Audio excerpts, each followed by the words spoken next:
Di sana, Ding Ning mencoba memberikan pemahaman yang ia ketahui. Setelah melihat lukisan sobek tersebut, yang pada intinya jurus dan ilmu yang terdapat di lukisan itu hanya bisa dipelajari oleh wanita saja. Mo Yang yang sangat tergila-gila akan kekuatan memintanya untuk diajarkan mengenai jurus dan ilmu di dalam lukisan tersebut. Namun Ding Ning berkata tubuh Mo Yang sangatlah tua dan membutuhkan sumber energi agar bisa mempelajarinya. 我的拙见未必会对。我在修炼那个功法一段时日之后，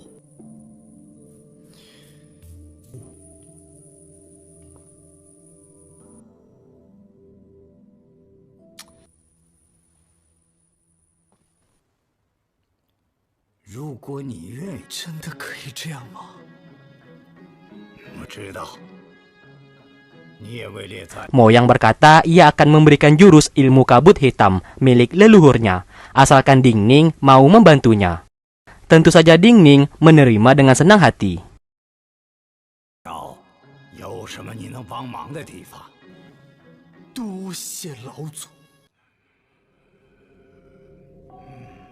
Lalu, di malam harinya, Ding Ning menunjukkan kekuatan ilmu kabut hitam yang saat ini berada di tubuhnya. Guru Sue terkejut karena Mo Yang mau memberikan kekuatan leluhur mereka kepada Ding Ning.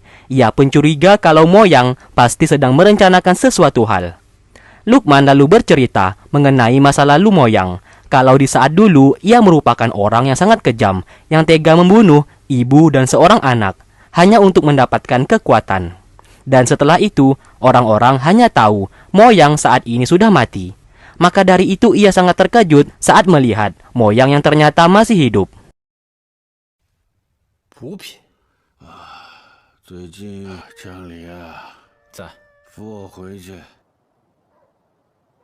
Sementara itu, Zichu, anak Raja Heng, merasa senang karena saat ini Ding Ning telah masuk ke dalam 50 besar untuk bisa memasuki perguruan pedang Mishan milik negara Heng.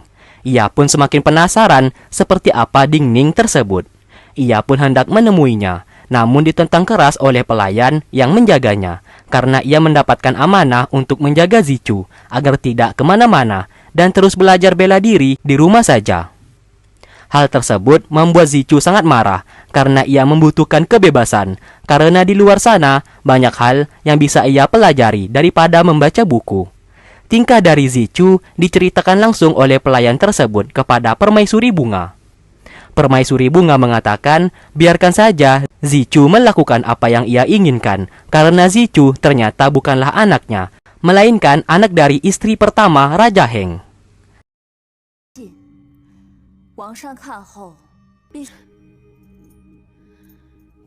Singkat cerita, Ding Ning tiba-tiba ditangkap dan hendak dibawa ke dalam penjara air atas perintah dari Suan. Ia pun bingung kenapa ia ditangkap, namun ia tidak mendapatkan penjelasan apa-apa karena penangkapan itu adalah perintah. Alhasil, ia mau tidak mau ikut bersama pasukan di sana.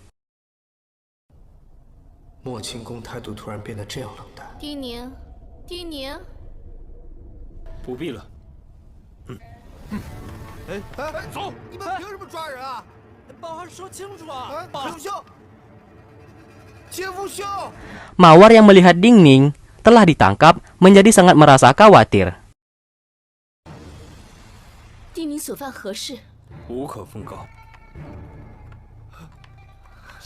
Saat di penjara, Suan ternyata mencurigai kalau Ding Ning sebagai penerus dari Jin Meng. Tentu saja Ding Ning tidak mengaku dan ia berkata tidak mungkin dirinya adalah penerus dari Jin Meng. Suan lalu menggunakan jurus terlarang untuk mengetahui isi pikirannya. Ding Ning merasakan sakit yang luar biasa dari jurus tersebut.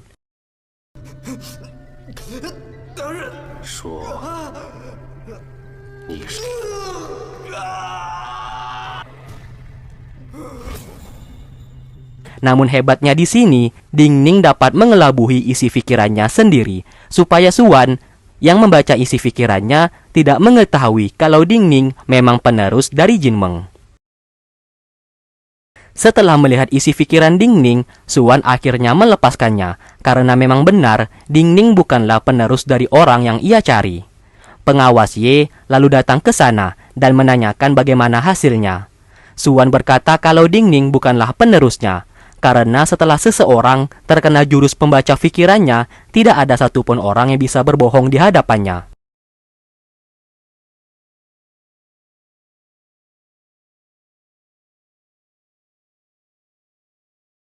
Singkatnya, Dingning dibawa oleh pengawas Ye untuk bertemu dengan Mawar. Dari sinilah Mawar mengakui kalau Dingning adalah penerus dari Jinmeng, dan mereka berdua sedari awal sudah merencanakan balas dendam kepada Raja Heng atas kematian dari Jinmeng dan hancurnya perguruan pedang Bashan. Pengawas Ye merasa takjub melihat Dingning yang bisa memanipulasi isi pikirannya sendiri agar tidak ketahuan oleh Suan. Mulai dari sinilah mereka bertiga mulai bekerja sama demi bisa membalaskan dendam kepada Raja Heng, karena bagaimanapun juga pengawas Ye merupakan murid dari Jinmeng di perguruan pedang Bashan. Setelah itu, pengawas Ye menangis karena ia tidak bisa menyelamatkan Jinmeng di saat gurunya itu tewas. Batu nisan milik Jinmeng saat ini masih ia simpan, karena barang tersebut satu-satunya kenangan yang ia miliki. Dingning menepuk pundaknya dan berjanji ia akan membalaskan dendam atas kematian Jinmeng kepada Raja Heng dengan tangannya sendiri. Setelah itu, pengawas Ye mengajak Dingning bersama Mawar ke suatu tempat untuk bertemu dengan beberapa orang lainnya yang merupakan korban dari kejahatan Raja Heng di saat dulu. Di lain tempat, Bai bertemu dengan Bangbang. Di sana, Bai mengajaknya bekerja sama. Ia akan menangkap Dingning untuk diberikan kepada Bambang, asalkan Bambang mau memberikan peta penjara air. Kesepakatan itu pun akhirnya terjadi, dan mereka berdua akan bertemu kembali untuk pertukaran tersebut di pasar ikan.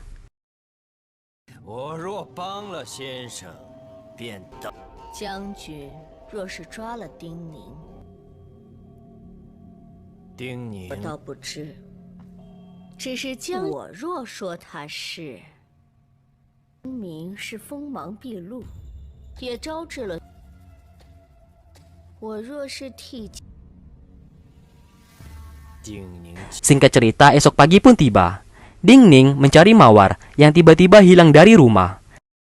Seketika, Bai berada di sana dan mengatakan kalau Mawar diculik dan dibawa ke pasar ikan. Kalau Dingning mau Mawar selamat, maka ia harus ikut bersamanya. Mendengarkan hal tersebut, ia pun mengikuti Bai ke pasar ikan.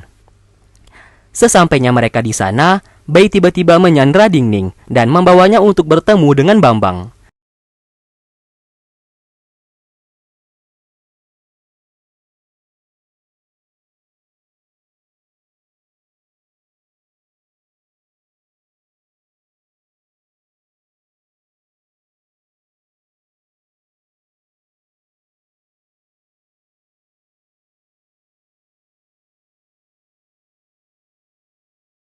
Pertukaran akhirnya dilakukan. Bambang yang berada di sana hendak memberikan peta penjara air yang dipinta oleh Bai.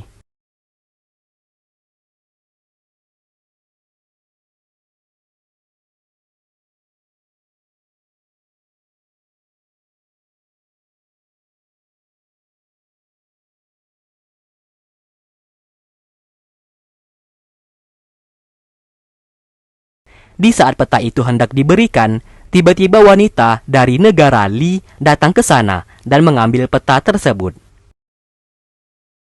Kita pun dibawa flashback ke masa lalu, yang ternyata semuanya ini sudah direncanakan mereka sebelumnya, dan Dingning akan menjadi umpan untuk pertukaran.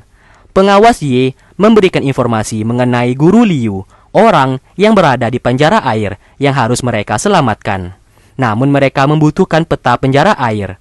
Maka dari itu, Dingning bersedia menjadi umpan. Kembali ke masa sekarang, jembatan itu pun dihancurkan agar Dingning bisa selamat.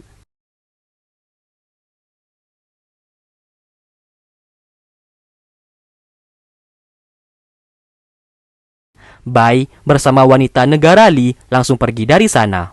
Ternyata Bambang sudah tahu rencana dari Bai, dan ia sebelumnya sudah meminta bantuan dari Raja Heng agar membantunya.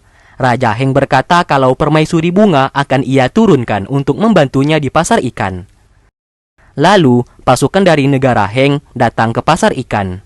Pengawas Ye tanpa ragu langsung membunuh mereka semua. Namun tindakannya itu dilihat langsung oleh Suan.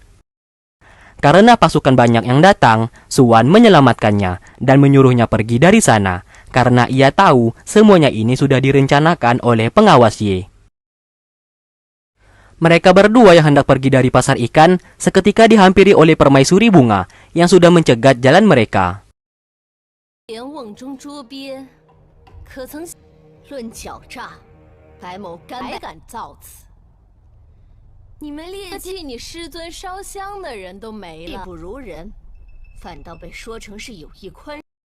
Bunga langsung menyerang mereka berdua dan pertarungan pun tak dapat terelakkan.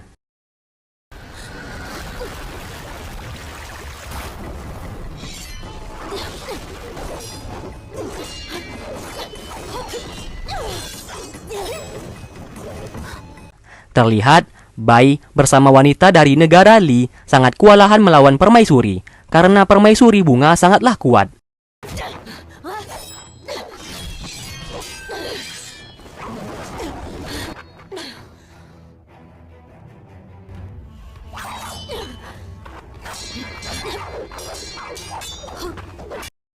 Tak lama kemudian, Bambang bersama pasukannya datang ke sana dan menyerang Bai. 别让本宫过来，夫妻装什么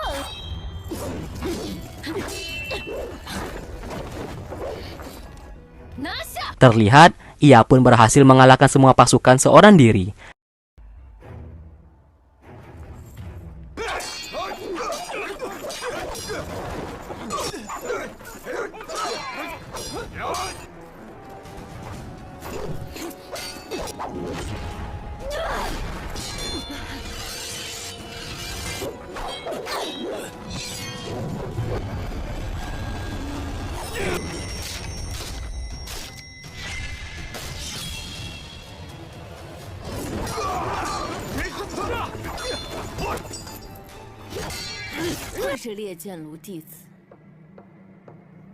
Namun tiba-tiba permaisuri bunga menggunakan kekuatan pedang api meteor untuk melawannya.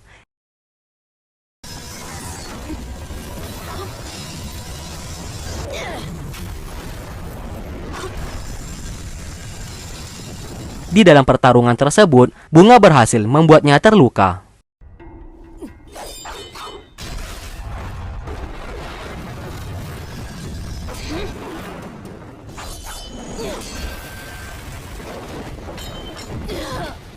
Ding Ning yang melihat itu menyadari kalau misi mereka saat ini telah gagal total. Begitu juga dengan pengawas Ye yang melihat kekuatan dari permaisuri bunga.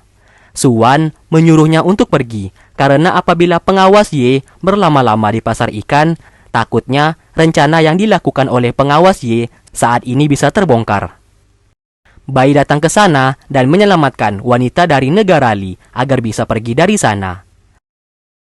Alhasil, permaisuri bunga gagal menangkap mereka semua.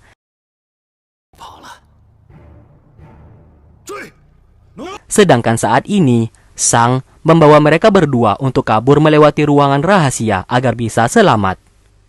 Singkat cerita, kembali ke istana. Bambang menunjukkan pedang milik wanita dari negara Li yang telah hancur. Ia mengatakan kalau wanita itu satu-satunya yang tersisa dari negara Li, negara yang sudah dihancurkan oleh Raja Heng. Raja Heng yang mengetahui berita itu menyuruh mereka untuk mengusut tuntas siapa pemberontak yang sudah melakukan semuanya ini. Lalu Raja Heng meminta permaisuri bunga untuk menjaga negaranya karena ia akan menghadiri acara pertemuan antar negara di Gunung Lu. Di lain sisi, wanita dari negara Li yang saat ini sekarat segera diobati. Peta penjara air yang telah mereka dapatkan dilihat oleh Mawar. Saat dilihat, ia menyadari kalau peta tersebut adalah palsu, bukan yang asli. Akhirnya, wanita dari negara Li sudah tak mampu menahan luka yang ia terima dari serangan permaisuri bunga sebelumnya. Sebelum ia meninggal, ia memberikan pecahan batu giok kepada Ding Ning, yang dimana apabila ketiga batu giok berhasil disatukan, maka petunjuk untuk mendapatkan pedang pusaka dari perguruan pedang Bashan bisa mereka dapatkan. Kini, tersisa satu buah giok lagi yang belum mereka dapatkan, yang dimana mereka curiga kalau guru Liu yang berada di dalam penjara air memegang salah satu pecahan batu giok tersebut. Dan pada akhirnya ia pun mengembuskan nafas terakhir dan meninggal di sana. 大师，